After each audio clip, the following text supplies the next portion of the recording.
stack, which was encapsulated just a few You just boggle the mind. And the technology caught up to them.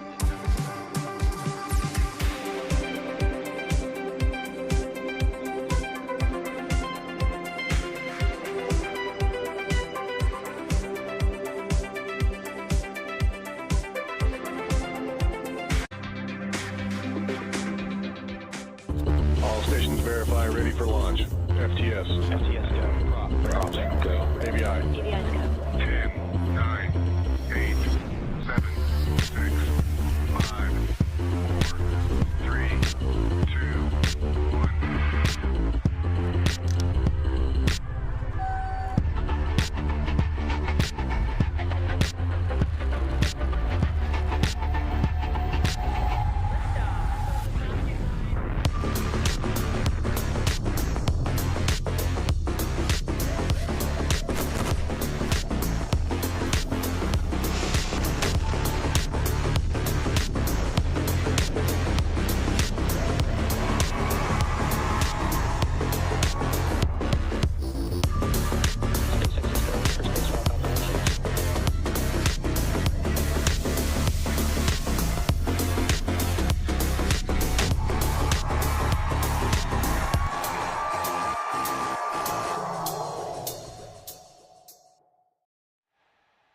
Welcome to the webcast for the Transporter 12 mission. Falcon 9 is currently scheduled to lift off in just under 11 minutes and 14 seconds from now from Space Launch Complex 4 East at Vandenberg Space Force Base, which is just a few hours north from us here in Hawthorne, California. Hey everyone, thanks for tuning in. I'm Somi Srivastava, a heat shield engineer here at SpaceX, and I'll be your host for today's mission. We are thrilled to be sending an incredible 131 payloads on today's flight, including CubeSats, microsats, and orbital transfer vehicles carrying 30 of those payloads, 14 of which will be deployed at a later time. All spacecraft will separate from the second stage across 101 deployment events, scheduled to start around the T+54 minute mark and conclude about 2.5 hours after liftoff. This launch marks our 7th flight of the year and our 14th dedicated smallsat rideshare program launch between our Transporter and Bandwagon missions. To date, SpaceX has launched more than 1,100 payloads to orbit for more than 130 customers across our entire rideshare program. If you're interested, a full list of payloads are on spacex.com/launches. We are currently working towards a liftoff of 11:09 a.m. Pacific time, which is in about 10 minutes from now. If needed, there is a backup launch opportunity tomorrow, January 15th, at the same time. But right now, the weather is currently green on the Central Coast, and the range is ready to support. With that, let's take a look at one of the payloads launching on today's mission, MBZ-SAT. Developed entirely by UAE engineers at the Mohammed bin Rashid Space Center, or MBRSC, the MBZ-SAT Earth Observation Satellite will become the most advanced satellite in the region, offering unprecedented image accuracy and offer improved data transfer and download speeds. Here's more from our customer, MBRSC. It's our biggest satellite that we've ever built. It's about 1-ton system, producing very high quality resolution data that will benefit a lot of entities locally and globally. But the key factor here is that this satellite is fully designed, integrated, assembled, all of the software, everything is done here at the Mohammed bin Rashid Space Center.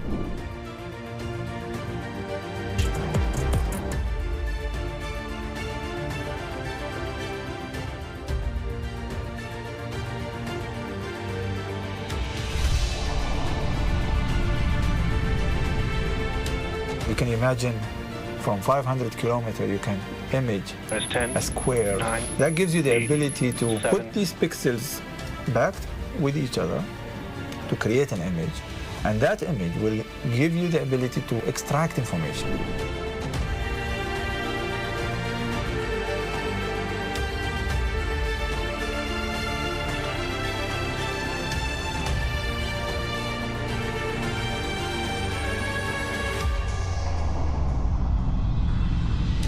It's very exciting to work with a team that is full of experts who have gained knowledge from different projects all over space.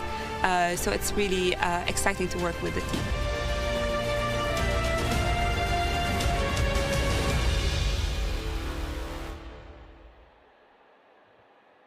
The Falcon 9 rocket supporting today's mission is a two-stage rocket designed for reliable and safe transport of satellites, cargo, and people.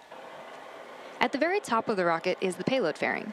The fairing is a protective shell that houses all the payloads, shielding them from the aerodynamic heating until the vehicle is outside of the Earth's atmosphere. The aerodynamic shape of the fairing also contributes to Falcon 9's overall efficiency, helping to reduce drag while the vehicle accelerates through the atmosphere. Once in space, the two fairing halves separate and fall back to Earth, where they will be recovered by one of our recovery vessels to be refurbished and reused on future flights. Both halves of this fairing are flight-proven, with one side flying for its 19th time today and the other for its 18th time.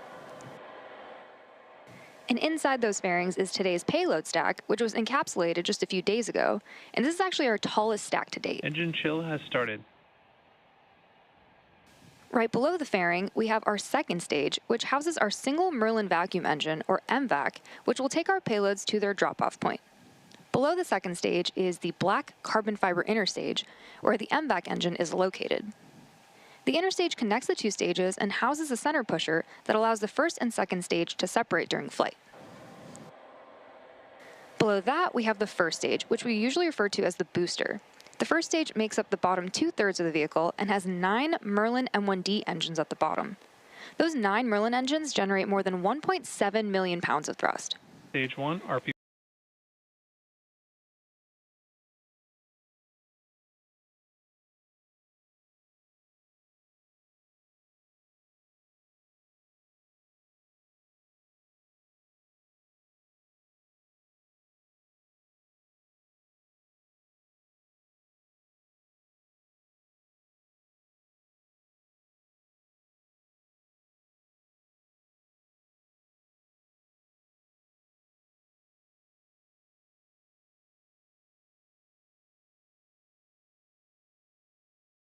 able to make it more affordable.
You're looking live at Launch Pad 39A, where in just a few minutes, SpaceX will begin fueling its Falcon 9 rocket. At the top is the Blue Ghost lunar lander, built by FireFly Aerospace with NASA payloads on board. Hello and welcome everyone to the Kennedy Space Center in Florida. I'm NASA's Daryl Nail, and with us today throughout the launch broadcast is Spacecraft Program Director for FireFly, Ray Allensworth. Ray, so good to have you here today. Yeah, thank you. I'm so excited to be here. You're going to have all the knowledge and insight about this entire thing as we go along, so we appreciate that. Liftoff of the Blue Ghost lander is scheduled for 1:11 a.m. Eastern Time and 39 seconds for the detail-oriented. They are currently working no issues and things are good for launch. And if everything goes according to plan, that lander will complete its journey 45 days from now with a landing in Mare Crisium. That's near the Sea of Tranquility. And if that sounds familiar, well, there's a good reason. That is the landing site for Apollo 11 in 1969. FireFly Aerospace, an American company based in Cedar Park, Texas, just north of Austin, designed and built the lunar lander that will carry, among other things, 10 NASA commercial lunar payloads, or CLPS, to the moon's surface, and that's the most that any CLPS mission has taken to this point. Now, we'll explain what each of those instruments do throughout the broadcast, but first, we need to catch a ride with SpaceX and FireFly's Blue Ghost lunar lander. We're going to get an update from SpaceX in just a moment. Let's start with you, Ray, though. What's your team doing? What has your team been doing as you've been leading up to this moment just before liftoff? Yeah, so the team, there's a few different things that are going on with the team. We have one team locally here in Florida, and actually about an hour ago, they provided the go to SpaceX, saying that FireFly Blue Ghost Mission 1 is ready for launch. And we have our primary team in Cedar Park, Texas, in the Mission Operations Control Center, and they're really standing by. The lander is powered off at the top of the Falcon 9 rocket, and we're just in anticipation of launch. Now let's get a closer look at the moon-bound lander. Here's Ray with an overview of Blue Ghost.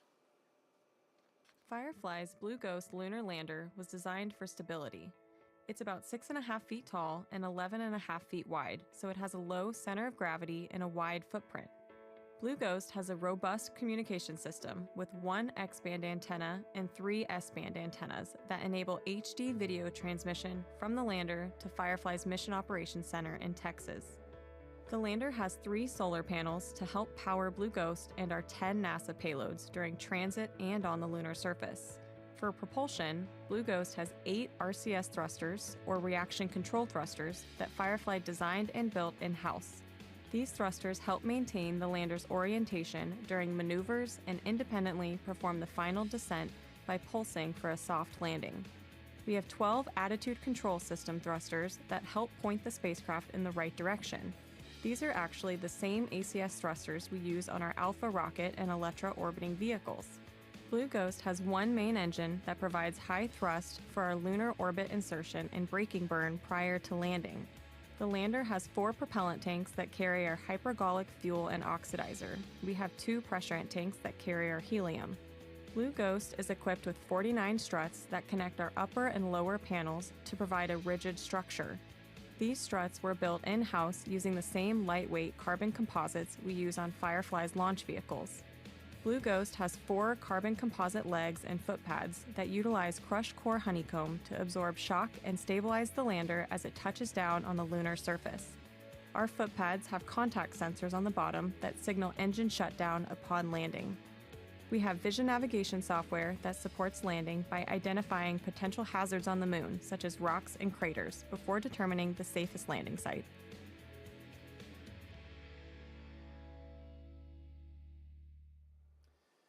FireFly's Blue Ghost Mission 1, Ghost Riders in the Sky, is delivering science and technology to the moon through NASA's Commercial Lunar Payload Services Initiative. This allows NASA to buy lunar delivery services from American companies for our payloads. In turn, those payloads will help advance science exploration and the commercial development of the moon. The Ghost Riders mission includes approximately 60 days of payload operations, most of which will be spent transiting to the moon. And then those 10 NASA payloads, they'll have about 2 weeks on the surface of the moon to perform their tests, experiments, and other activities. Let's turn our attention now to the rocket that's going to help Blue Ghost get to its lunar destination. Joining us live is Jesse Anderson at SpaceX in Hawthorne, California. Jesse. Thanks, Daryl. Last year, SpaceX was honored to launch the IM-1 mission, the first commercial lunar lander to touch down on the moon. We are excited to partner with FireFly for another NASA delivery to the moon as part of the agency's Commercial Lunar Payload Services initiative. This is a special mission for SpaceX today because we are launching not only one, but 2 lunar landers. And we'll share a little bit more about the secondary payload in a bit. And coming soon, SpaceX will launch NASA's IM-2 Nova-C lunar lander mission, also part of the Commercial Lunar Payload Services initiative. Also on the manifest this year are NASA's Punch and Spear X missions, as well as the return of Crew 9 and the launch of Crew 10, just to name a few. Now, it's going to be an exciting year for NASA missions. The launch hour sequence has started. FireFly's Blue Ghost Mission 1 marks our 8th launch of the year after a record-breaking 2024 where we launched 134 Falcon missions. Also last year, our Dragon spacecraft delivered several missions to and from the International Space Station, including 2 cargo missions, CRS-31 and CRS-30, and 3 human spaceflight missions, Crew 8, Axiom 3, and Crew 9, which is currently still docked at the station. Now, coming back to today's mission, we are now at T-minus 34 minutes from liftoff. And while the countdown continues, let's take a moment to meet the vehicle that will be taking these payloads to space today. Falcon 9 is a reusable 2-stage rocket and the first orbital-class rocket capable of reflight.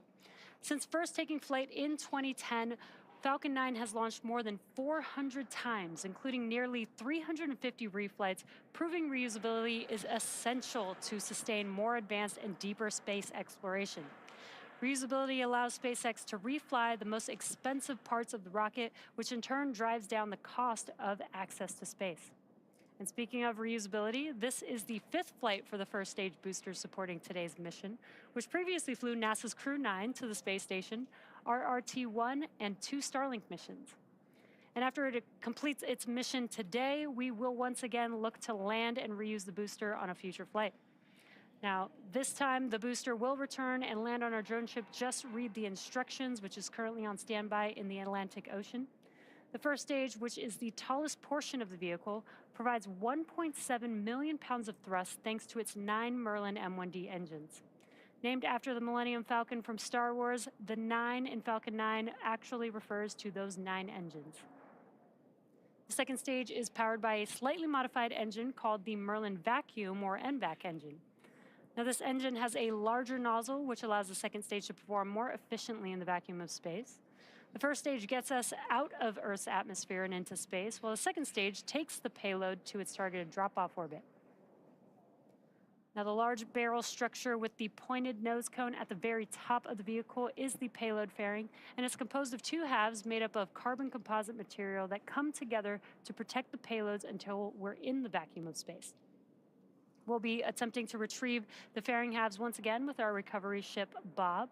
Both halves of the fairing flying today are flight-proven, with one side flying for the 20th time and the other for the 12th time. And there you can see on your screen the Blue Ghost lunar lander there, integrated to Falcon 9's second stage in preparation for launch. And you can't see it, but there is a second payload in the photo, iSpace's lander Resilience, which we'll talk about a little bit more later on in the show.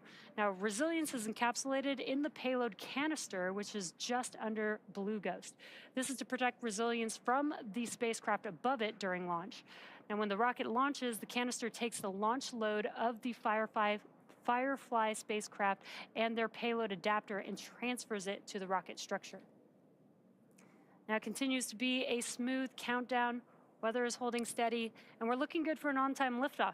So while we wait, let's check back in with Daryl and Ray. All right, Jesse, and our hearts go out to everyone at SpaceX who's been impacted by the wildfires in California, and everyone who's working this mission today and pulling it off. Despite those challenges, we greatly appreciate it.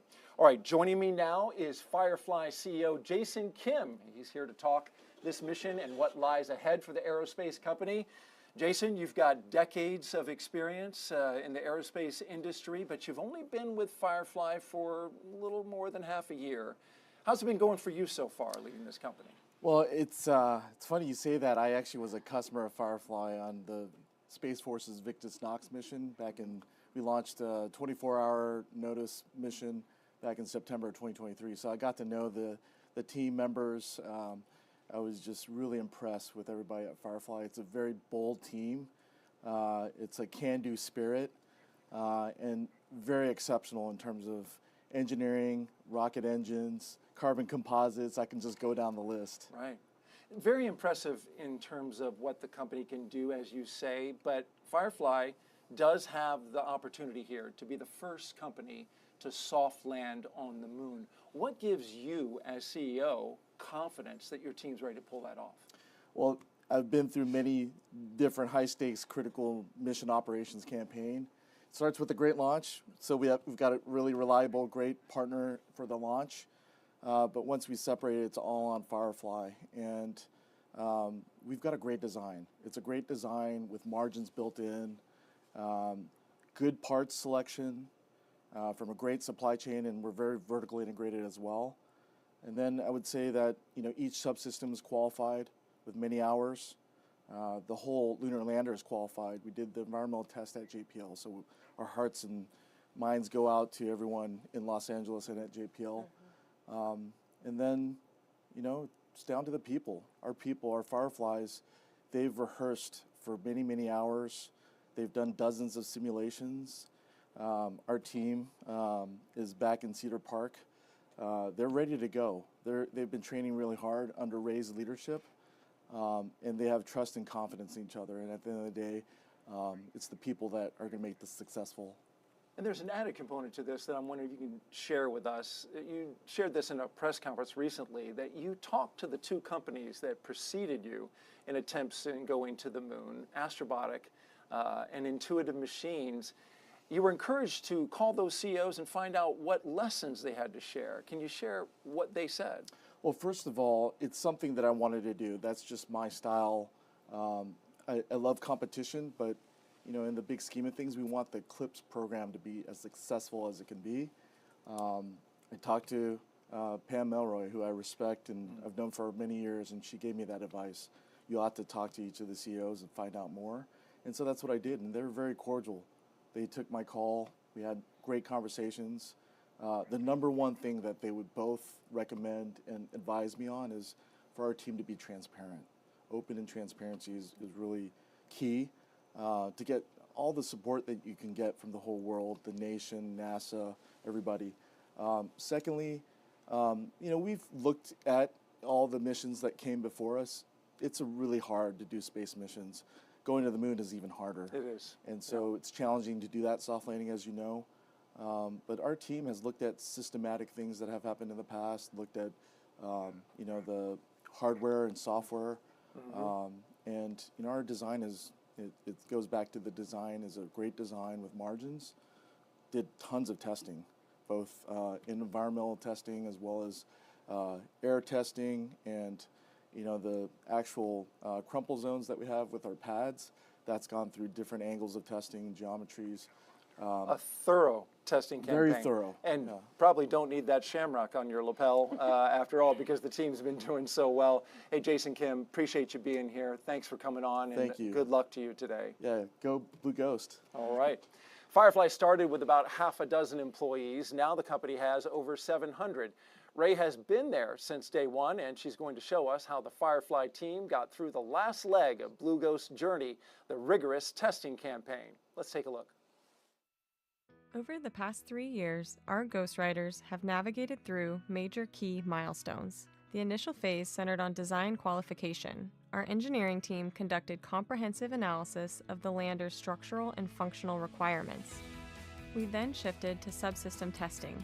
We validated carbon composite structures on the test stands, verified the landing navigation system on a simulated lunar surface at our rocket ranch, and evaluated landing performance through nearly 100 drop tests.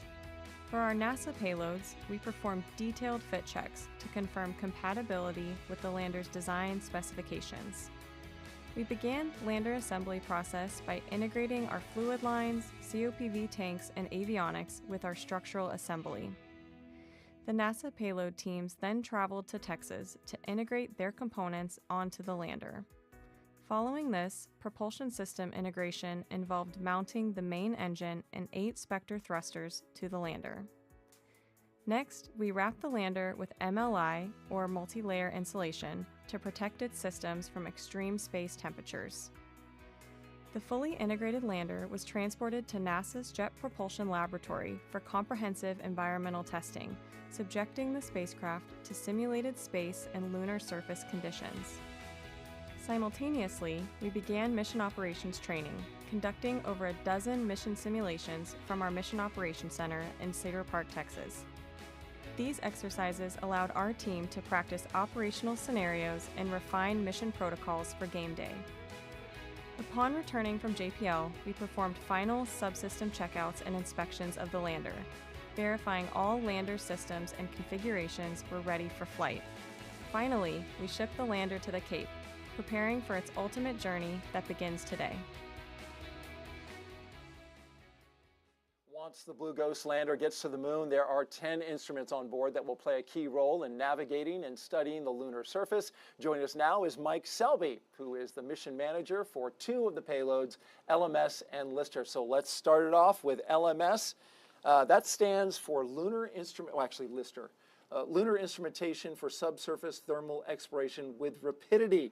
That's a doozy. It is. It measures the flow of heat originating from the interior of the moon. So, Mike, why is that important? So it's important to learn about how the moon has evolved over time. So Lister is a pneumatic drill that is going to use compressed air to drill down in half-meter increments, hopefully to a depth of 3 meters in total. But in those half-meter increments, it's going to deploy a probe that will make thermal conductivity measurements to help determine how the moon was formed. And it's going to drill just like we see in this video right here. Absolutely, it's yes. Kick up a lot of regolith. Kick up a lot of regolith, absolutely. All right, and as it goes down and drills in, it's going to get those temperatures. Let me ask Ray, how do you integrate a drill underneath your lander? Yeah, so the drill was really fun, definitely a team favorite. It's one of the payload it's mounted on the bottom deck of our lander, and it's facing the lunar surface. So some of the other payloads are looking up, out. Lister is looking down so that it can do exactly what Mike just said, drill into the lunar surface. All right, let's go to LMS now. That is the Lunar Magnetotelluric Sounder, or LMS. It measures the natural variations in the electric and magnetic fields from the solar wind and Earth's magnetosphere to determine the electrical conductivity of the moon's interior. All right, well, so we're looking at it now. Yes, and so what you can see there are the remote electrodes that are basically an electrode with wire around it, and they're going to be ejected, 4 of those from the lander on 90-degree increments, and so the opposing pairs will operate kind of like a voltmeter, making those electrical measurements of the moon. Right, and there's 4 of them. It looks like they look like they're about the size of a pickleball. That would be correct. Yes. Or softball. Yeah, and they'll be deployed hopefully about 60 feet out from the lander. That's amazing. So Ray, if these things got to kick out from the lander, how did you coordinate where they were going to go? Yeah, so we talk about these 10 payloads. There's 28 different components, and this is a great example of that. So these probes are mounted on the edge, and as he mentioned, they'll shoot off the side of the lander, and then there's also a mast on the top deck that will shoot up. So there's going to be communication from the probes on the lunar surface up to that mast. So it's very interesting. A complex arrangement, but we're going to get some exciting data from it. Absolutely. Mike Selby, thank you so much for coming and joining us today. Thank you. And good luck. All right, for explaining those NASA payloads, we appreciate that. We're going to go back now and check in with the rocket with Jesse Anderson live at SpaceX in Hawthorne, California. Jesse. Thanks, Daryl. And that was so cool to see how interesting that NASA payload is going to be. Very excited to see, what data we can gather from that. SpaceX is part of the Artemis campaign, which includes clips that will further lunar exploration with NASA. At our headquarters in Starbase, Texas, we're continuing to rapidly build and test Starship, which will enable us to send large amounts of cargo and crew to the moon, Mars, and beyond. 2024 was a huge year for Starship, and 2025 is going to be even bigger. We've completed 6 test flights so far, and 4 of which were last year. Now we're looking to dramatically increase the number of launches of Starship this year with tons of exciting firsts coming, like in-space propellant transfer and our first attempt to catch the upper stage of Starship. Starship had some absolutely mind-blowing moments in 2024, most notably the first booster catch, which saw the Super Heavy booster return to the launch tower to be caught out of mid-air on the chopsticks, a major milestone to the path of full reusability. These flight tests are critical for iterating towards a fully operational vehicle because the more we fly, the faster we learn. Development and manufacturing of Starship takes place at Starbase, one of the world's first commercial spaceports designed for orbital missions. Many new buildings and facilities, including the new launch tower and the 1 million square foot Star Factory designed with the goal of producing hundreds of ships a year, were built at Starbase in 2024. Complete. There's tons of work still to be done as Starbase continues to grow and transform into the gateway to Mars. And in addition to all of that, construction is underway at Cape Canaveral's Launch Complex 39A, where an additional Starship launch tower will be coming online. There's so much to look forward to in this era of space exploration, and we couldn't be more proud of our work with NASA to help humanity go beyond low Earth orbit again. But back to today's mission, let's learn more about payload, iSpace's Resilience lander. For its second mission to the moon, iSpace aims to achieve a soft landing on the lunar surface, deploy its proprietary micro rover named Tenacious, explore the moon's surface, and collect samples. Now, during the journey to the moon, the lander will conduct a lunar flyby, the first by a commercial lunar lander. And after its 4 to 5 month journey, Resilience will set down in the Mare Frigoris, where it will explore the lunar surface. Resilience is part of the Hakuto R lunar exploration program, which represents iSpace's first 2 lunar missions. Resilience is carrying 6 payloads, including Tenacious, the first lunar rover completely designed, manufactured, and assembled in Europe. And if successfully deployed, it could be the first commercial rover to explore the surface of the moon. For a bit more on Resilience, we have a few words from iSpace.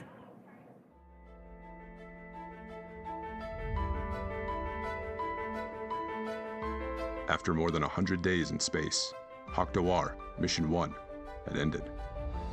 The voices of support that we received from all over the world gave us the confidence to not quit the lunar quest.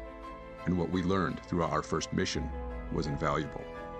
Every technical issue solved, every struggle overcome, every bit of information analyzed, all preparing us for our next move. Today, we're going back to the moon. Improving and optimizing our processes, we have confidence in our ability to carry out this second mission successfully.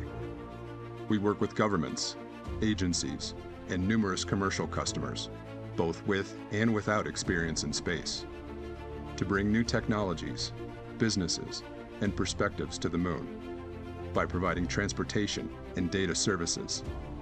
iSpace is different because it's our vision to expand human activity beyond Earth and to create the future cislunar economy. Today, we prove our resilience as we launch Hakuto Mission 2, Venture Moon. On this mission, we go beyond lunar landing and aim to explore the moon's surface with our Tenacious rover. We are iSpace, and with a global team, we're building the cislunar economy. On today's mission, we carry 6 payloads ready to bring technology, science, art, and culture to the moon. We are committed to secure humanity's future on Earth and beyond. We offer an entry point into the cislunar market for everyone who is ready to join us on this amazing venture.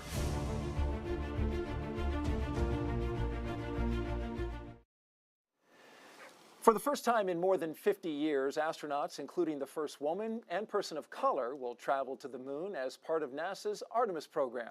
Preparations for Artemis 2 are underway, and we have more on that in the Moon Minute.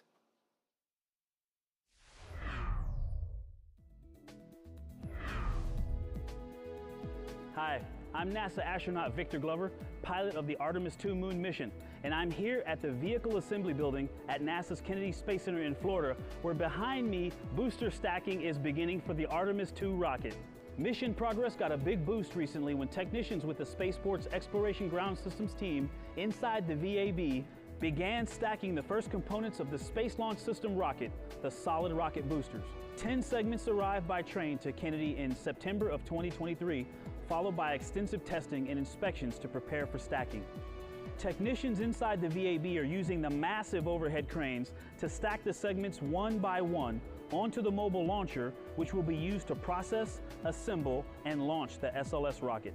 Once all 10 segments are stacked on the mobile launcher, 5 on each side, the boosters will then help support the remaining rocket segments during final assembly, including the core stage and the Orion spacecraft that will take Reed, Christina, Jeremy, and me around the moon and back. The 177-foot-tall twin solid rocket boosters will provide 7 million pounds of thrust during liftoff of Artemis II. That's a look at your Artemis Moon Minute. Time now to tell you about another one of NASA's 10 lunar payloads on this mission. Next up is the the EDS, Electrodynamic Dust Shield, which uses an electric field to move harmful lunar dust off the surfaces in need of protection. And here to show us how this payload works is the principal investigator, Dr. Charles Bueller. Are you ready for some show and tell, folks? This one's going to be fun. That's right, I got some props here to share. All right, first of all, talk about EDS. What is it and why do we need it? The EDS is a system developed here at KSC for the last 20, 25 years or so. Wow. To lift and remove dust from surfaces without any moving parts, gases, or fluids. And we incorporated our EDS technology into various substrates to do just that. And that's important because this regolith on the moon, it's abrasive, right? It's very abrasive and it is potentially toxic, yes. So we don't want that on our equipment or spacesuits or anything that's moving. Okay, so how does, you've got this setup here. Sure. And to your left, the thing that you're holding there, that's kind of what is encasing your payload, right? This is actually the spare parts of our payload. Okay, all right. So explain how that works when it gets on the moon. So when we land on the moon, a few hours after landing, we deploy a fifth leg, or an SAA, Surface Access Arm, which will deploy 2 instruments, us and Planivac, and it will jettison us separately after that, a few hours later, and we will softly land on the moon like this. And how are you going to make sure that you get regolith inside there? Because you need that dirt in there. You need it to get dirty. We absolutely do. So we're trying to focus on 2 EDSs, self-cleaning surface, a glass and a thermal radiator. And what's going to happen is when we land, we have 6 other EDSs that their whole job is to lift dust from the surface and direct it and deflect it onto our EDSs. Hold that up for a second, Dr. Bueller, because you can see through those little bands, right? What are those? It looks like that the dirt can pass through them. Those are just electrodes. The same thing in our transparent EDSs. They can kick up the regolith onto it? Okay. So. Okay, and so now let's show us how this technology works. Once you get it dirty, Once you get it dirty with the reduster, you can show here. So if you have a glass system, a camera lens, or something, we got a camera you can get overhead. it really dirty on the moon. Oh yeah, okay. And that's bad news. Yeah. So you don't want that. So you want to turn on your EDS, and then voila, dust will come off. Look at that, just All right off clean. the surface. Yeah. And that is electrical current that's created. That is an AC square wave signal. Okay. Low current. Now, can we give it a tougher test? Can you really get this? I mean, we can get my 1.5-year-old to come in here and throw dirt. He's very good at throwing dirt. If you need help. Well, we'll keep adding dust. Why not? Yeah. Hey, it's live TV. What could go wrong? Yeah. Cover the whole thing. How about that? Now you're talking. And what I can also do, once we de-energize that might take a few more minutes. It doesn't take too much longer. So if that's harmful regolith, literally nothing moving, no moving parts, no gases, and it's just coming off the surface, and it still continues to work it right off. Yep. That's fantastic. And what's nice is if it's on, we can't get dust to stay on it. That's also very useful. That's fantastic because these little dust particles, as I understand on the moon, as you were just talking, are like little shards of glass. So you don't want that stuff to stick. What do you expect to happen on the moon when you do this? Now, on the moon, we have to polarize the dust, so that takes a little bit longer. So we apply a DC field for a few seconds, a few minutes. And that's based on the resistivity of the dust.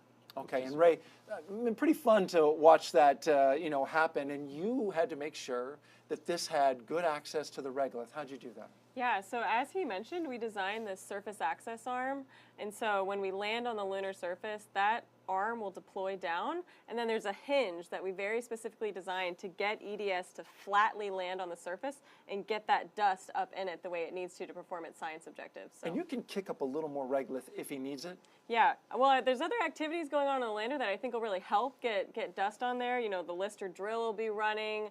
You know, there might even be some dust from landing, that impact kick up a little. So we'll try to get a lot of dust on your payload to help you out. I appreciate that. All right, very good. I want one of these for my entire house. And just punch it and all the dust goes away. Then you really have something. We are looking forward to this experiment. Thank you, Dr. Charles Buehler, for being here. Thank you for the demonstration. And Ray, appreciate your insight on how you integrated into the payload. That's great. All right, well, thank you very much. All right, time now to tell you about another one of NASA's 10 lunar payloads. We're going to have so much more of these lunar payloads coming up in the show. We're going to get to that in just a little bit. You may have heard us mention CLPS, which is the Commercial Lunar Payload Services Program, at the beginning of the show. Let's dive a little deeper now into this relatively new NASA initiative. Our moon. It seems so close in the night sky, but getting there is really hard. But what if there was a way to change that? Only a few nations have successfully landed on the moon. As NASA sends astronauts back to the lunar surface, this time to stay, we will need to send science and technology instruments ahead of time to lay the foundation for human exploration. To make this happen, NASA is helping establish a commercial lunar economy. For the first time ever, there will be commercial delivery services to the moon. We are enabling American companies to send our payloads to the lunar surface for us. These delivery services will expand our capabilities for exploration, radically increasing the amount of science we can achieve.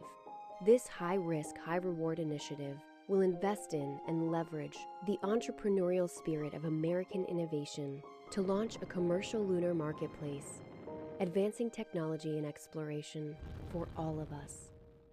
With this never-before-seen streamlined access to the moon, we will be able to make novel measurements and develop technologies that scientists have long wanted to do on the lunar surface. And as this new industry matures, this commercial delivery service for NASA and other customers could expand beyond the moon to other destinations in our solar system. And we can learn to live on another world because we are explorers.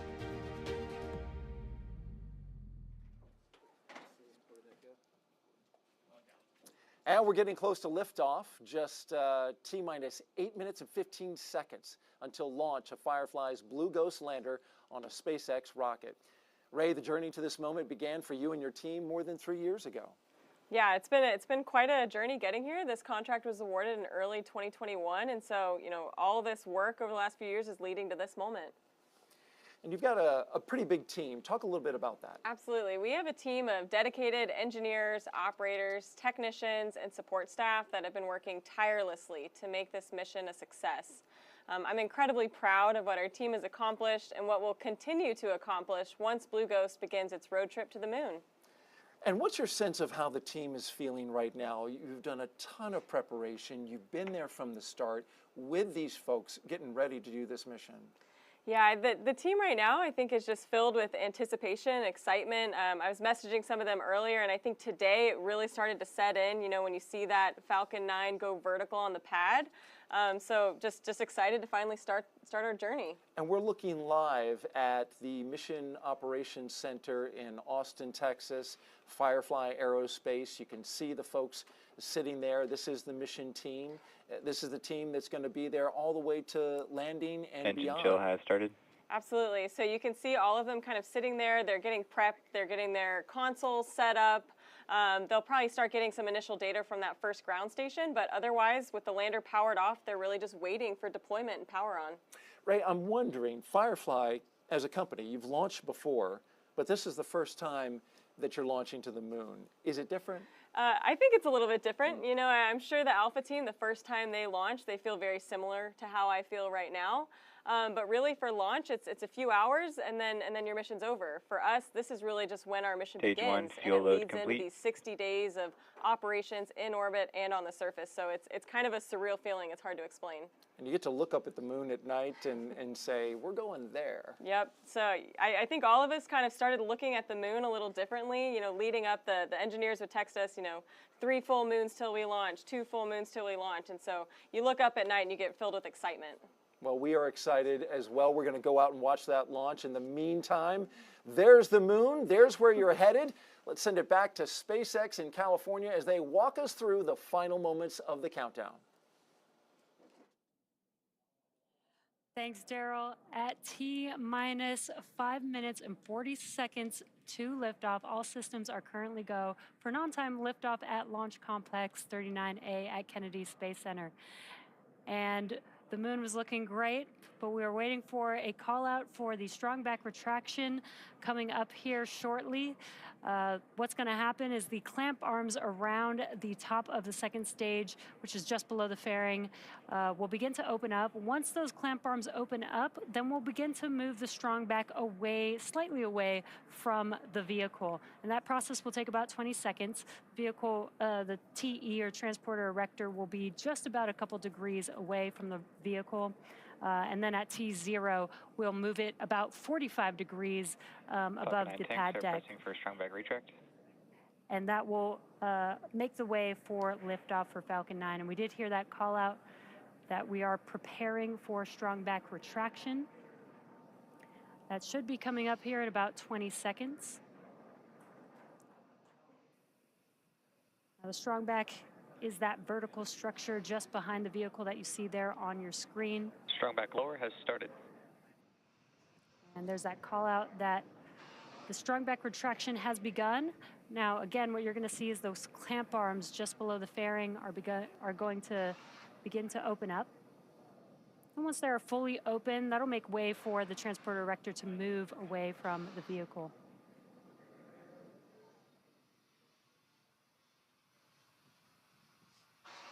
Now the TE, or the transporter erector, is carrying the propellant, electrical, and gas lines to stage 2, as well as the payload. And there you can see on your screen that those clamp arms are now opening up. And this is a good view here because you'll be able to see that TE start to move away from the vehicle. It's pretty slow, but you should be able to see it here in a few seconds.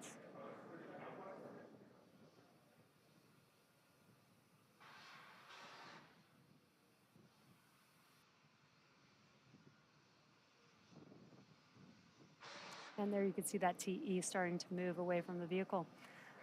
And once Falcon 9 commands for liftoff, hydraulic cylinders pull the strong back even further away, again to that position about 45 degrees above the pad deck.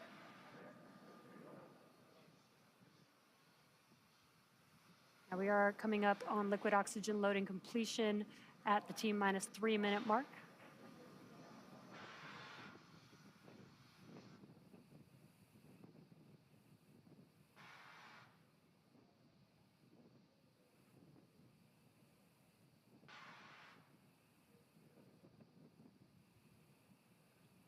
Now, for some reason, Stage 1 LOX load complete. There's that call out we were waiting for. Stage one liquid oxygen loading is now complete. If for some reason we do not launch today, we do have a backup opportunity tomorrow, January 15th at 10:09 p.m. Eastern Time. Currently, weather is green and the range is ready to support a T0 of 10:09 p.m. Eastern Time. And the landers continue to be healthy, and the Falcon 9 team is tracking no issues on the vehicle. Next coming up will be at T-minus 2 minutes. We should hear the call out for propellant loading. Stage 2 LOX load complete. Right on time. That is stage 2 LOX load complete. That means propellant loading is now fully complete on Falcon 9. The vehicle is now fully loaded with 1 million pounds of kerosene fuel and liquid oxygen.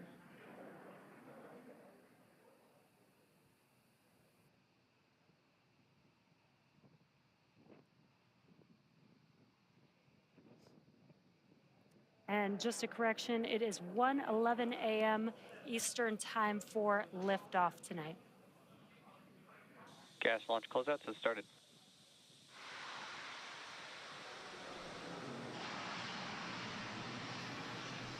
Now that propellant loading is complete, we should begin to see venting coming from the transporter erector. That is just clearing out those propellant lines from the TE in preparation for liftoff.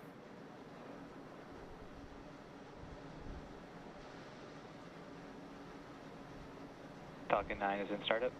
Good call out. This means that the Falcon vehicle's internal flight computers have taken over the launch countdown. We're now just waiting for the final go from the launch director. LD, go for launch. And great news, we are go for launch, so let's watch as Falcon 9 takes our 2 lunar payloads out to space. T-minus 30 seconds.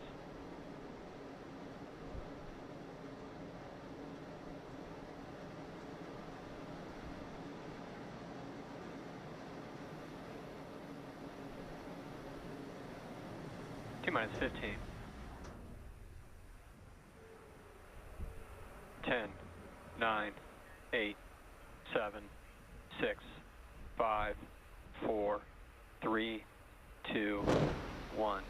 Ignition. And liftoff. Go FireFly, go iSpace, go Falcon.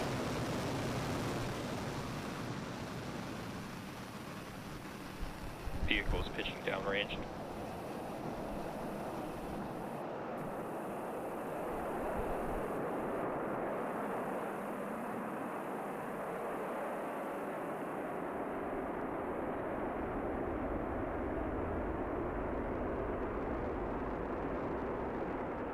T plus 30 seconds into launch, Falcon 9 has successfully lifted off from Launch Complex 39A at Kennedy Space Center. Now the vehicle is going vertically, but it will begin to move horizontally. We're going to gimbal Falcon those. 9 power and telemetry are nominal. We're going to gimbal those engines. We're still going up, but now Engine air pressure is nominal. Vehicle is supersonic.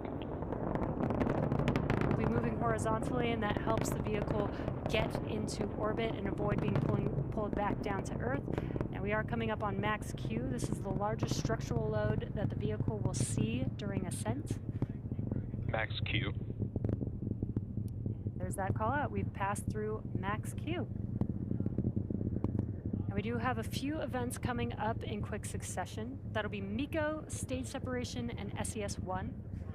MECO is main engine cutoff, and that's where we will shut down all 9 of those M1D engines that you see there burning bright on your screen. That prepares the vehicle for stage separation. That's when the first and second stages separate from each other, and the first stage will begin to make its way back down to Earth, while the second stage carries the payloads and continues with its journey with SES-1, or second stage engine start 1. And that's where we will ignite the MVAC engine on the second stage. And shortly afterwards, we will have SECO, where the vehicle will coast. So we are coming up on those 3 events that I just mentioned: MECO, stage separation, and SES-1 in just about 20 seconds from now.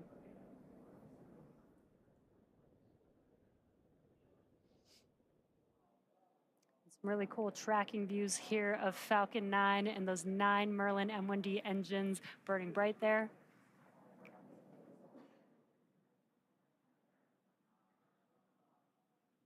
MECO.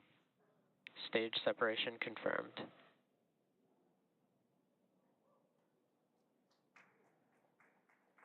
MVAC ignition.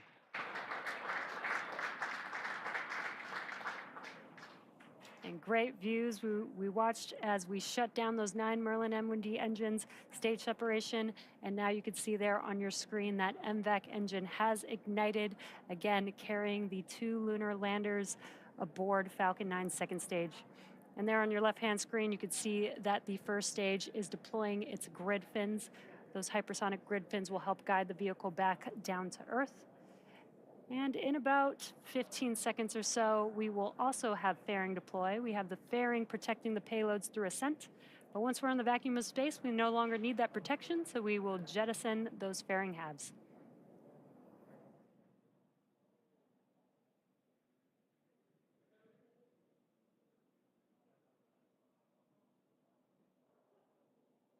Fairing separation confirmed.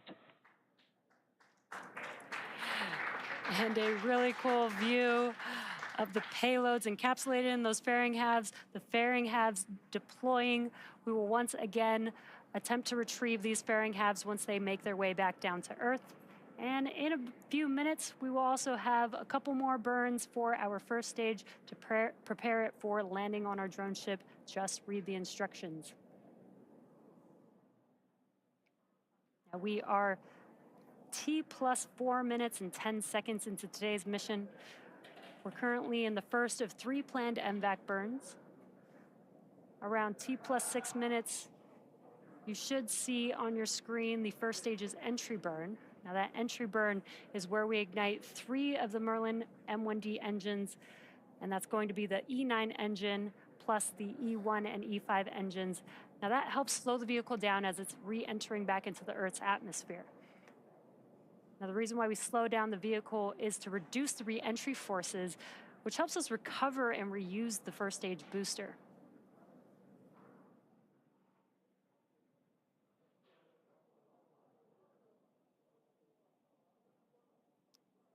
So far, everything is looking nominal. Stage 2, still carrying our lunar payload and on a nominal trajectory.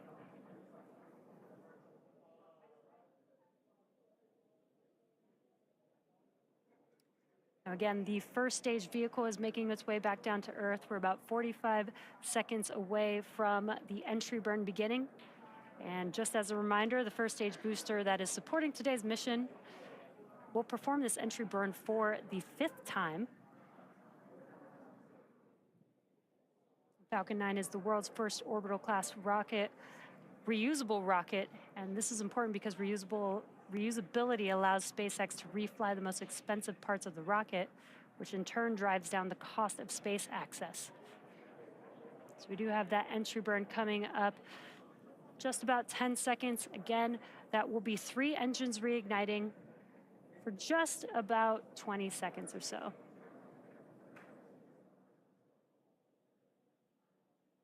Stage 1 entry burn startup. Stage 1 FTS is saved. There's that call out, and on your left-hand screen, you can see that those engines have ignited.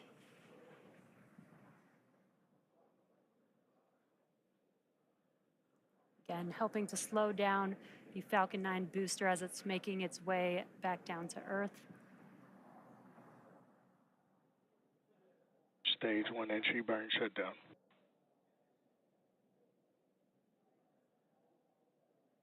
And there we heard the call out as well. As you can see that the engines have shut down. That concludes the entry burn for the Falcon booster. Coming up next in about 1 minute will be SECO. That is second stage engine cutoff. And that'll basically be where we shut down that MVAC engine and allow the second stage to coast with the payloads. Stage 2 is in terminal guidance.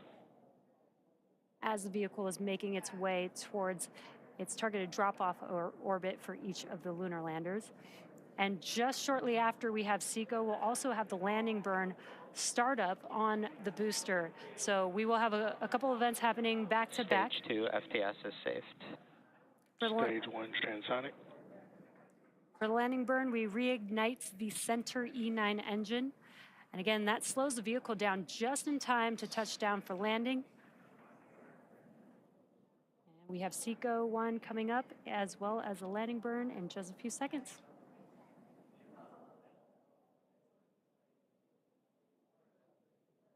SECO. Stage 1 landing burn.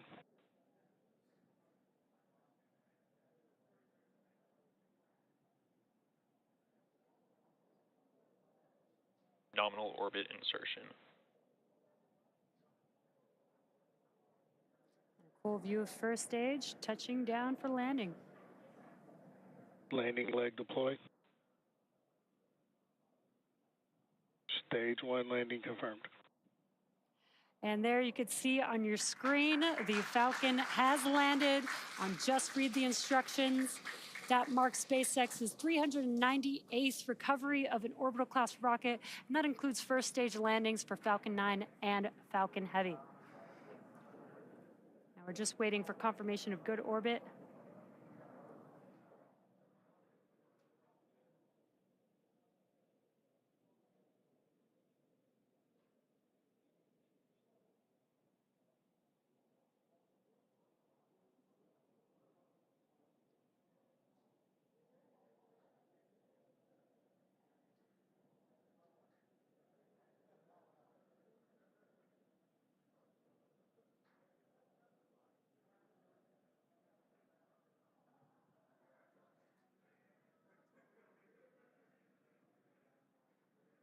Again, we have had SECO, that is second engine cutoff 1 for that MVAC engine. And we are just waiting to confirm good orbital insertion.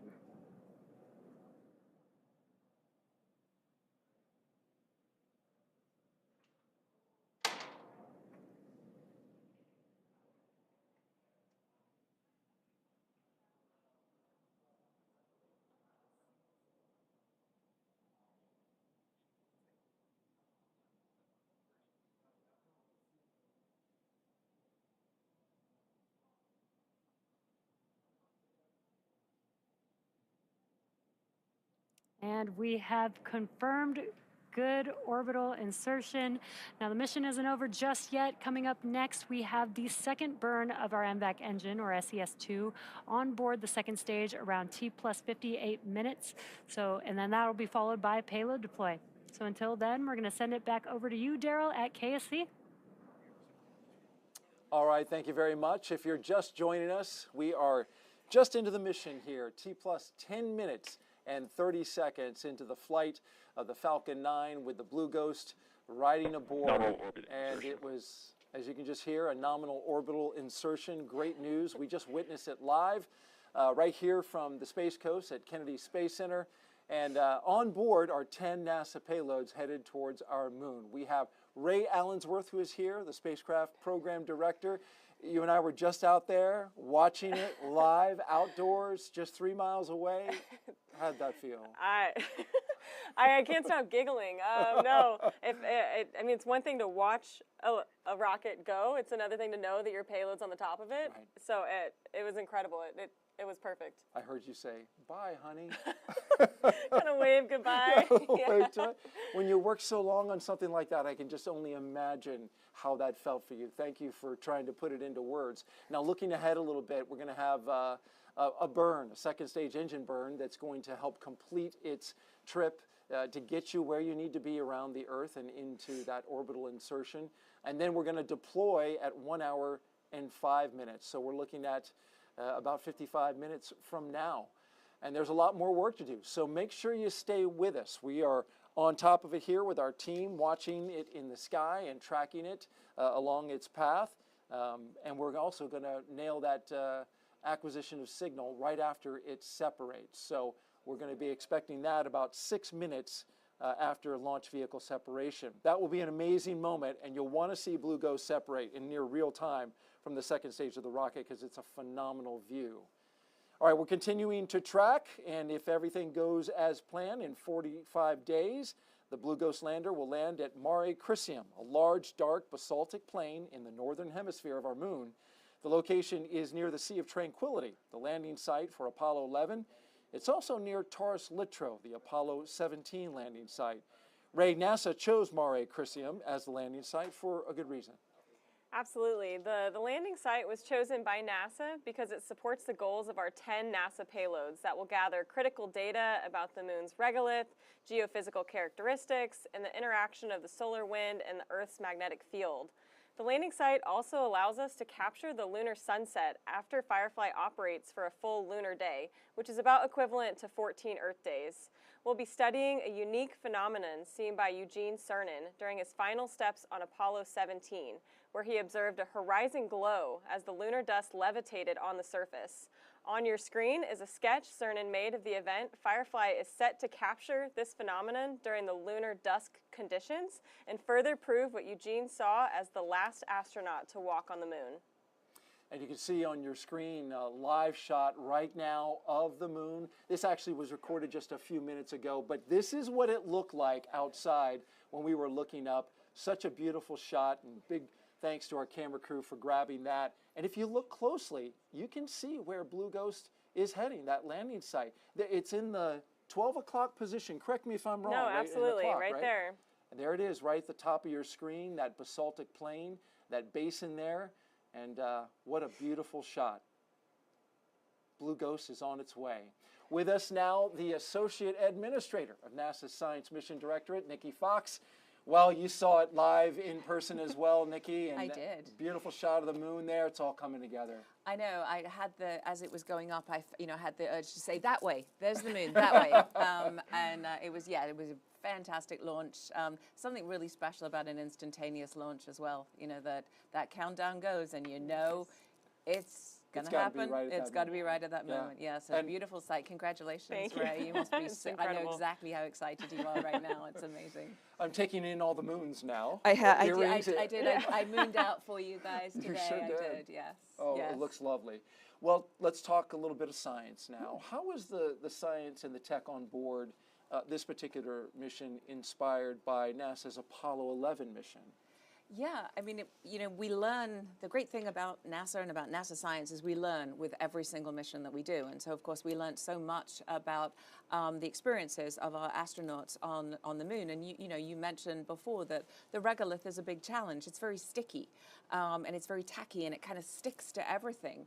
And so we actually have a couple of experiments on there. One is going to sort of look at just how tacky that dust is. It's going to look at different surfaces and see how much that regolith sticks to it. And then we have another one that's a super cool demonstration that's going to try and see if you can shake the dust off.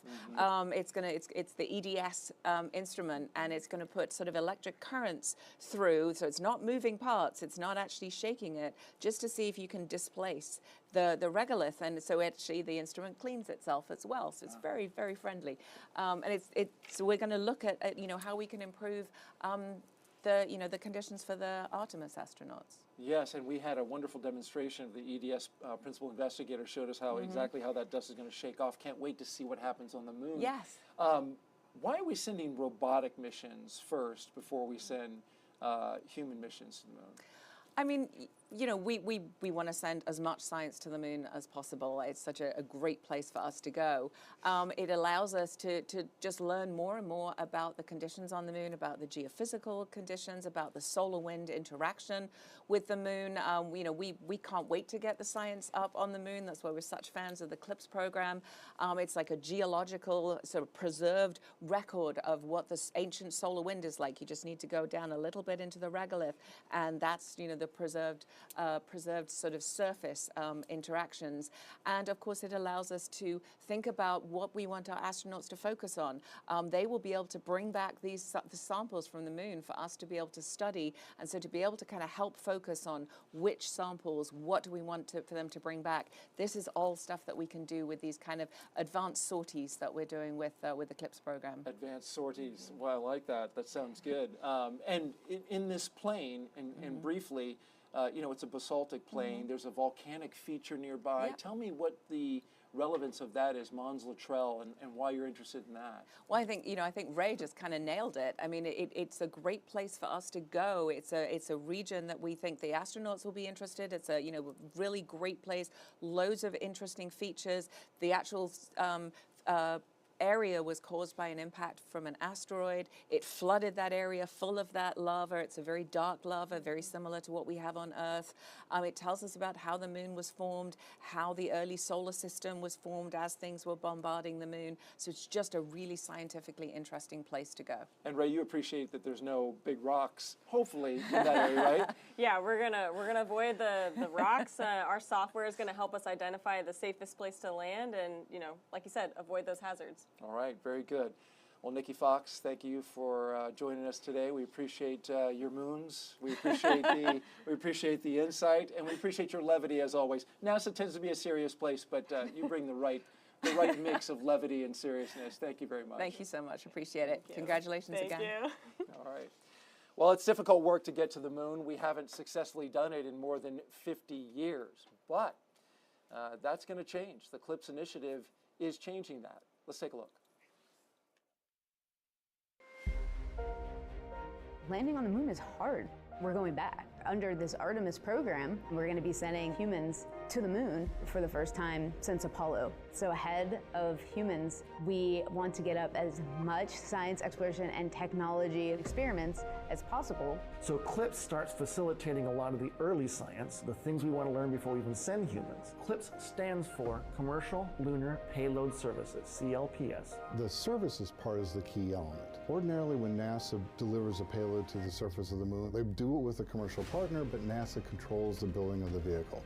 Now, we're buying the service of delivery of our lunar payloads to the surface of the moon. It is a delivery service, akin to a delivery service that you'd have here on Earth. NASA will provide payloads to a commercial company. They decide how to get it to the moon. They have to develop their own lander, but they also have to manage the entire end-to-end mission. It's meant to provide affordable, rapid, frequent access to the lunar surface through American companies. We're funding different companies. We have commercial companies that are competing to win task orders to deliver our payloads to the surface of the moon. One of the goals when we started CLIPS was to help establish a lunar economy. Somebody has to do it first, and then it becomes commercially available. Then they're able to crank them up. Then they're able to make it more affordable. And so the lunar surface is just the next frontier for a commercial environment. But we had to acknowledge up front, all the way through the highest levels of the agency leadership, that some of them will fail.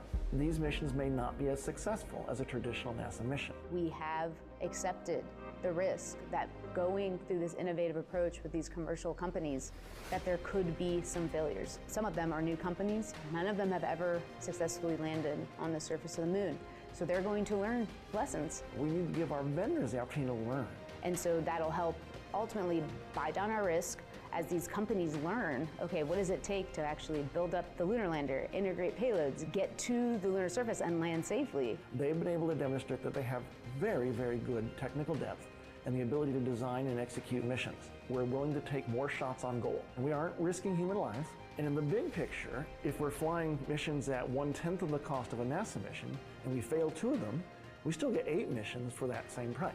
Even with 1 or 2 or 3 failures, this is still a very economical proposition. It's a risk posture which is more risk tolerant than NASA is accustomed to.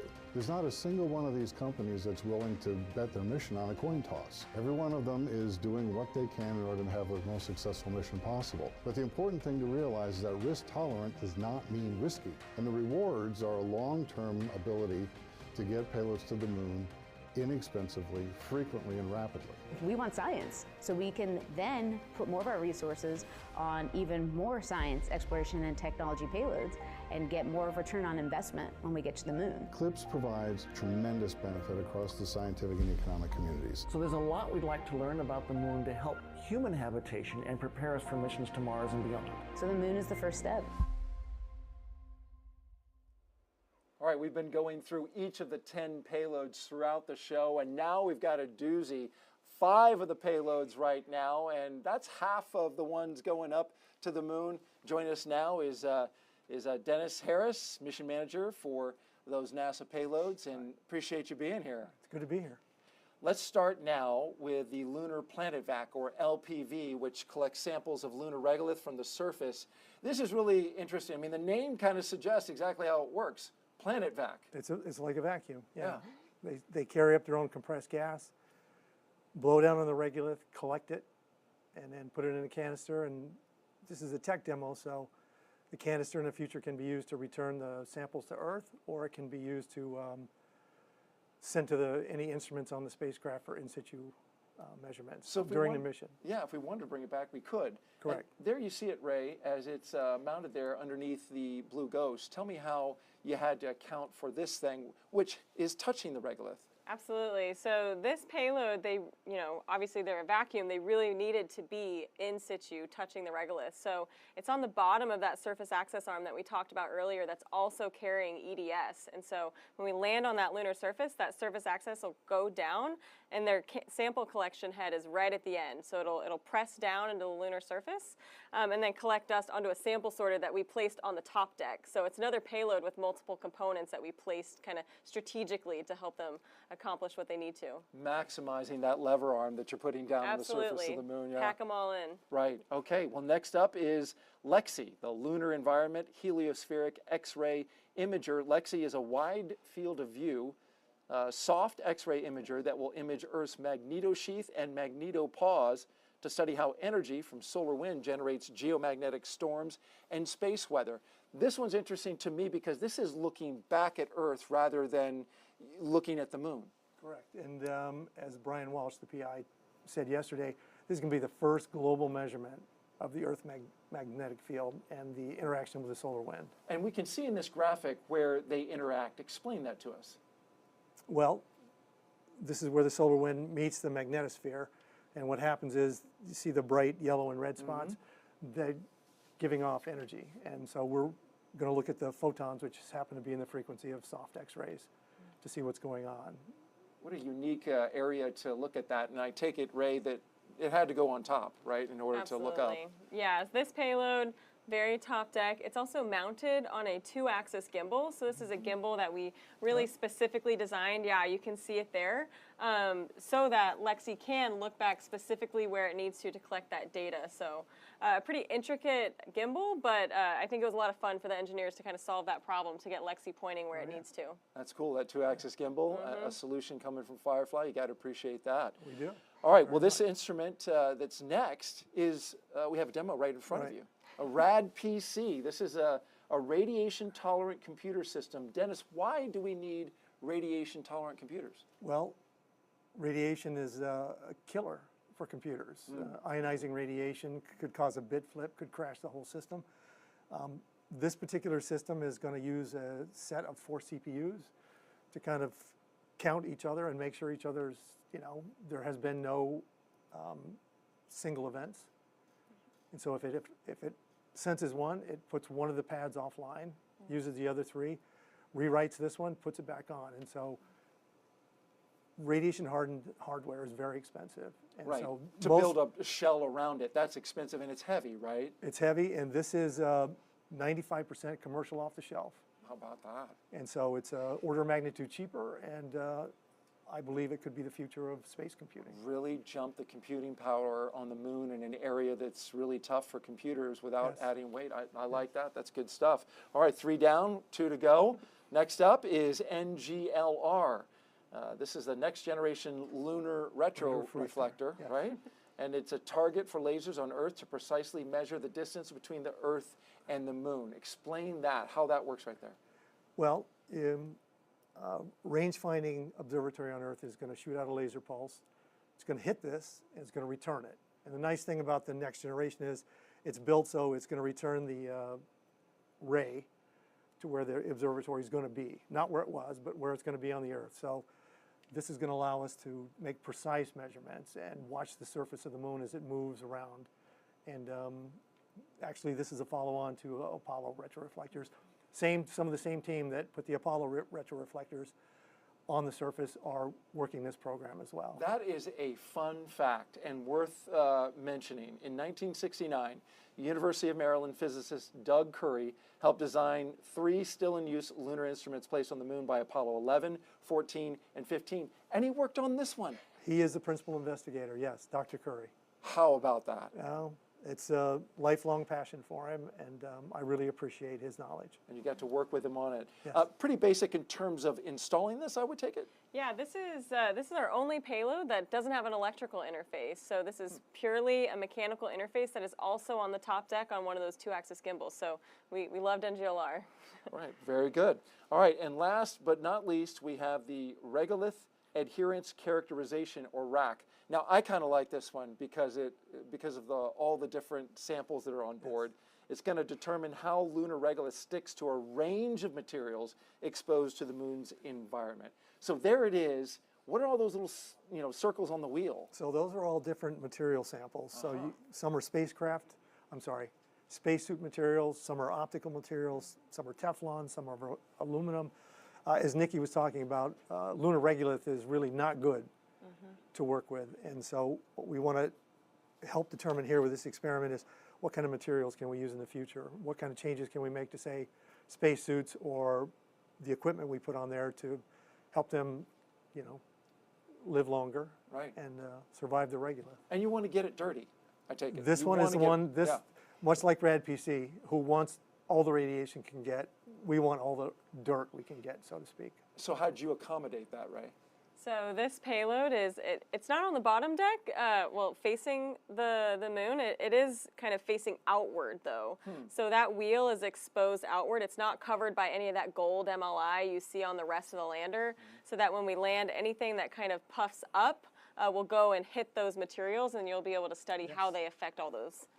And if you don't get enough regolith on it, is there anything you can do to help it out? I think a lot of the other payload ops will help it as well. You know, maybe we'll toss a cold gas thruster their way if they need a little more. We'll play with that.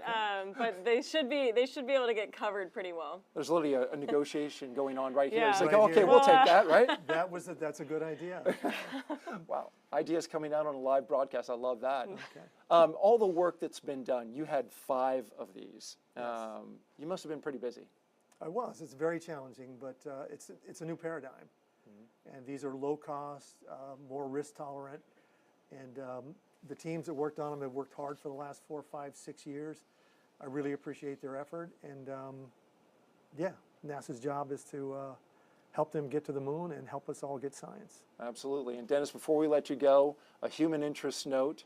You told me that you invited your mother, 90 years old, to come watch this launch as something to mark off her bucket list. Absolutely. It just happened. How did that go? Oh, she loved it. Right up front, loved it, especially the sound. She took the video, and she was all smiles. And she has an engineering curiosity, right? Right. She was, back in the early 50s, she had a scholarship to Montana State for an engineering scholarship, which unfortunately she couldn't go, but she then jumped into the Navy, came out as an electronics tech.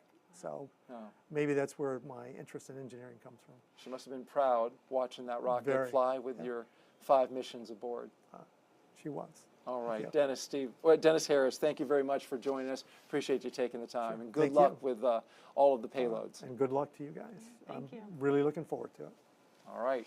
Well, now we are going to step aside while we await our next big milestones, the second burn of the second stage of the Falcon 9 rocket, and then the separation of FireFly's lunar lander from the SpaceX second stage.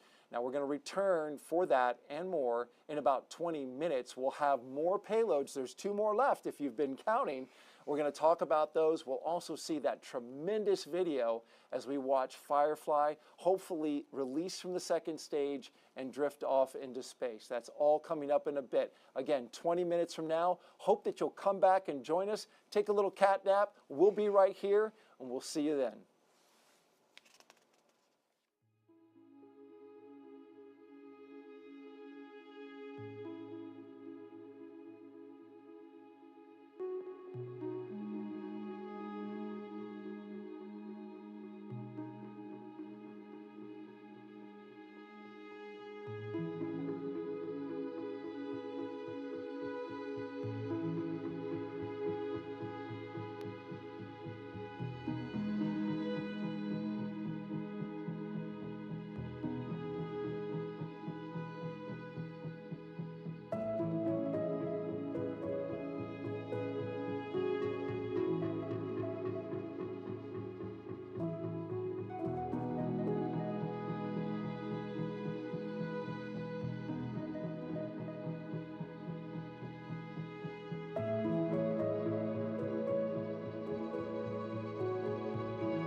And welcome back to the Kennedy Space Center, where we are currently awaiting the second burn of the second stage of the Falcon 9 rocket, and then separation of FireFly's Blue Ghost lander from that second stage rocket. It lifted off at 1:11 and 39 seconds a.m. Eastern Time. I am joined by Ray Allensworth. She is the Spacecraft Program Director at FireFly. Been doing a fantastic job. We watched the launch live. It took off. You said, bye, honey. This is a spacecraft you've been working on for so long, and then you saw it take off, and now we've been flying for about 47 minutes. What's your sense of how the team is doing, and how are you doing at this point? My heart rate's come down a little bit. It's definitely very special to see it go. I think the team now, especially that team back in Texas, really this is where they're locking in. So, you know, we're about to go into payload deployment. The lander's powered off right now, but it will soon start that automated sequence to power on. So this is really where we start. So just a lot of anticipation building. A shot on your screen now of that team that you're talking about from just outside Austin, Texas, the FireFly Aerospace Mission Operations Center. And the team is all there and, as you say, focused on the next steps. The company is, of course, based in Texas. They developed and built the lunar lander that is carrying, among other things, 10 NASA payloads. And if everything goes as planned, in 45 days, that Blue Ghost lander, which is uncrewed, there are no people on board this is purely a robotic mission. If everything goes as planned, it's going to land on Mare Crisium in the northern hemisphere of our moon. It's an area that, of course, NASA wants to study and was chosen specifically for that reason. Yeah, absolutely. That place, you know, Apollo has visited there. We also believe future missions will want to go back there. So it's a really important place to go, gather data, and just prepare for what's next.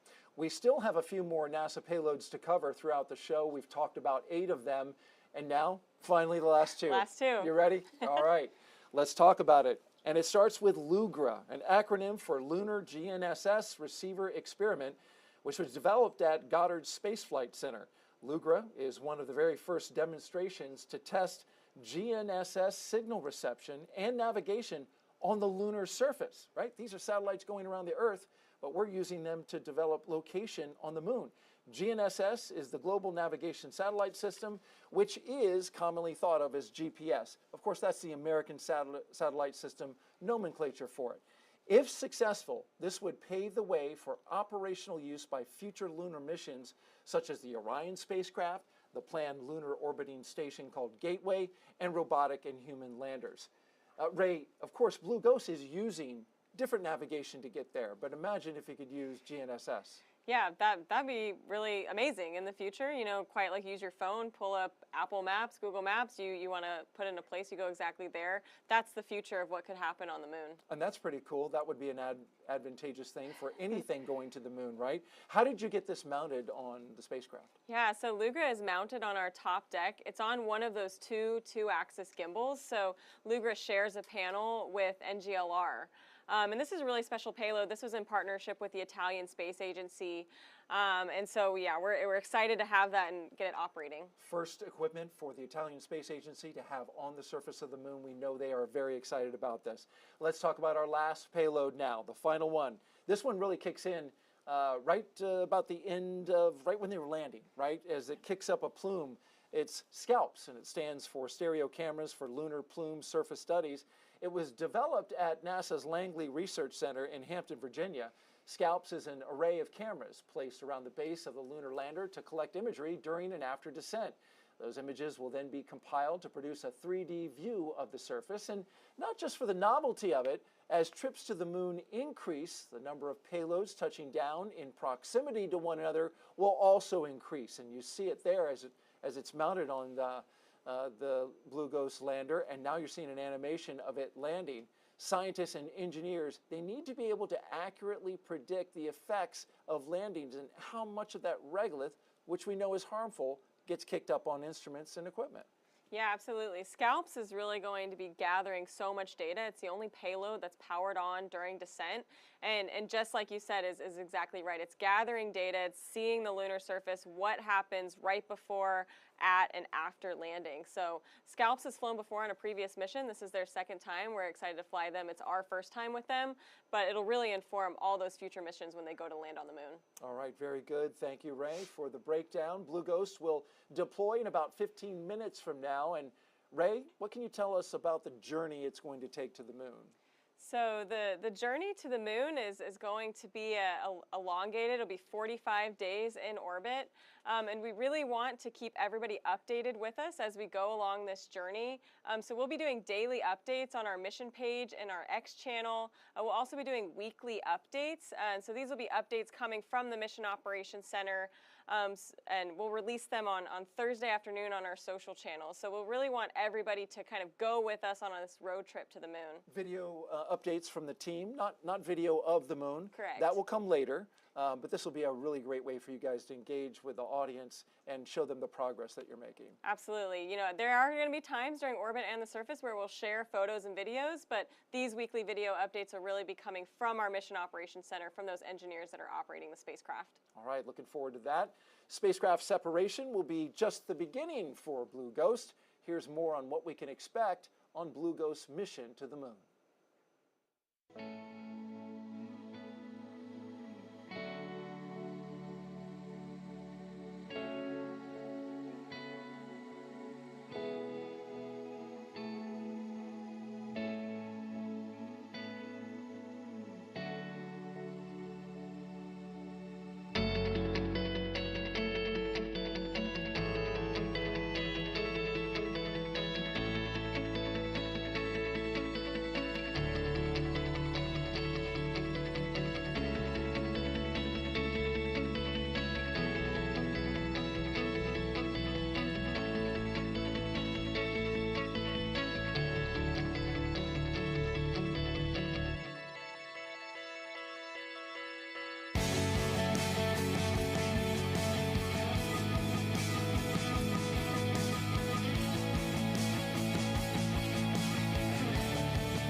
All right, joining us now to talk about NASA's reaction to the progress FireFly Aerospace has made so far in the Blue Ghost mission is NASA Deputy Administrator Pam Melroy, former NASA astronaut as well. Thank you so much for being here.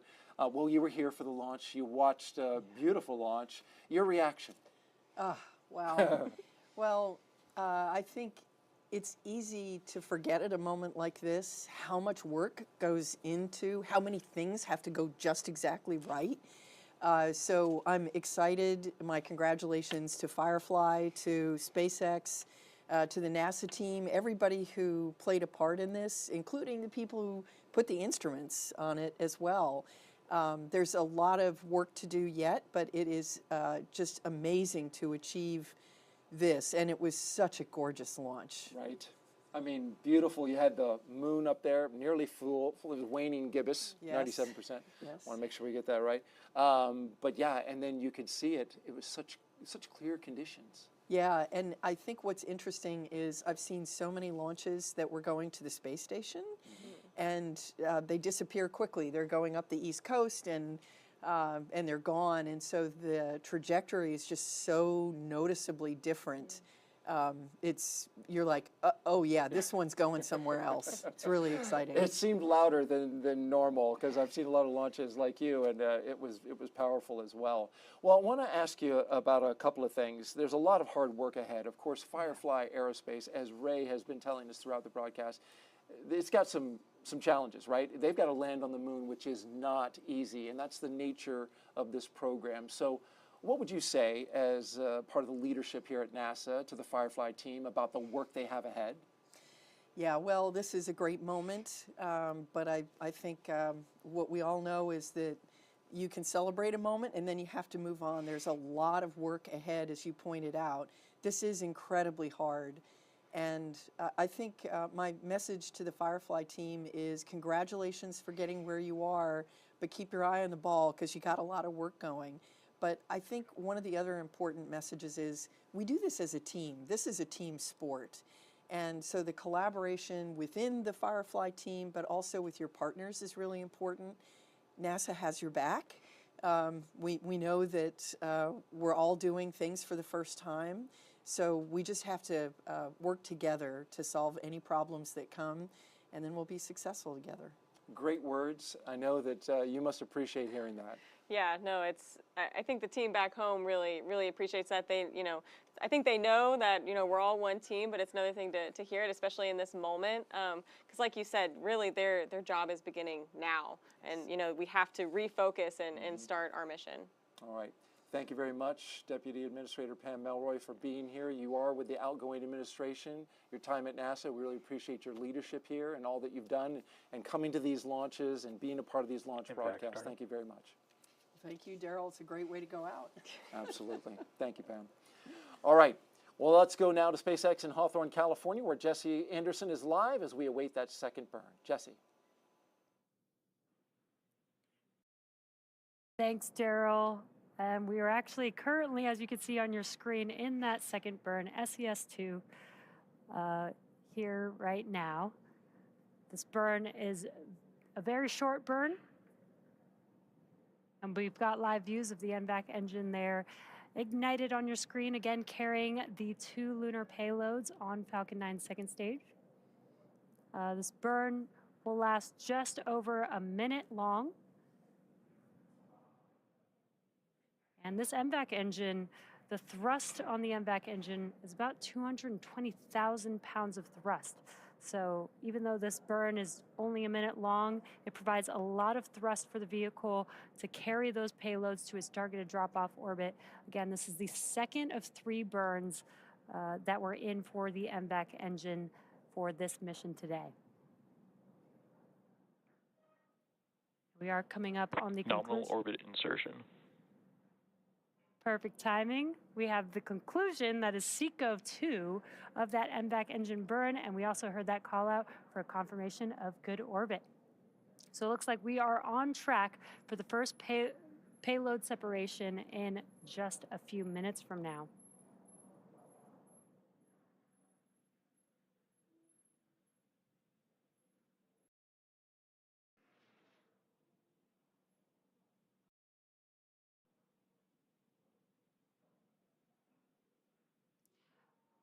Now, if you're just now joining us, we have just had SES-2 and SECO-2. That's the second of 3 burns for the MVAC engine. And it's been a great launch so far. Next, we have the deployment of Blue Ghost coming up here in just about 4 minutes from now. And once deployed into a lunar transfer orbit, the Blue Ghost lander will begin its approximate 45-day journey to the moon, where it will land on the Mare Crisium for NASA's payloads to perform numerous science and technology demonstrations, including lunar subsurface drilling, sample collection, and X-ray imaging of Earth's magnetic field to advance research for human missions on the moon and provide insights into how space weather impacts the planet. So very exciting coming up here. Again, Blue Ghost deployment is coming up in just under 4 minutes from now. And just to recap the mission so far, we had an on-time liftoff at 1:11 a.m. Eastern Time. And everything has been proceeding nominally. We had a good stage separation, which occurred about 2.5 minutes into flight. That was followed by a successful landing of Falcon 9's first stage on a drone ship. Just read the instructions. And that was also the 5th flight and landing for the specific booster that supported tonight's mission. And for those of you following along, that booster also supported NASA's Crew 9 mission, RRT-1, as well as 2 other Starlink missions.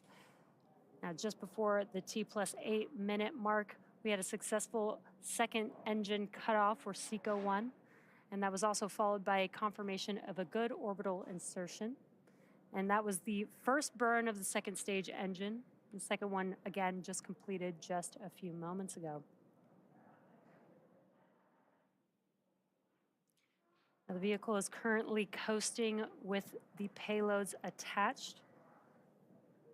And we are a couple minutes away from the first deployment of our first spacecraft. Again, that will be Blue Ghost. And there you can see an awesome live view of the Blue Ghost spacecraft on board Falcon 9's second stage.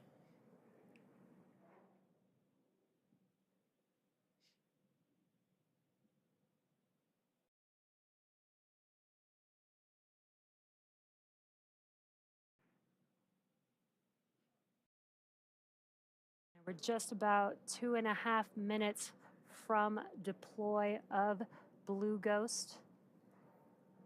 And this is a cool view. We do have the canister just below that spacecraft protecting iSpace's payload there. So we do have 2 payloads on board. But again, the next milestone coming up is that separation of FireFly's Blue Ghost lunar lander.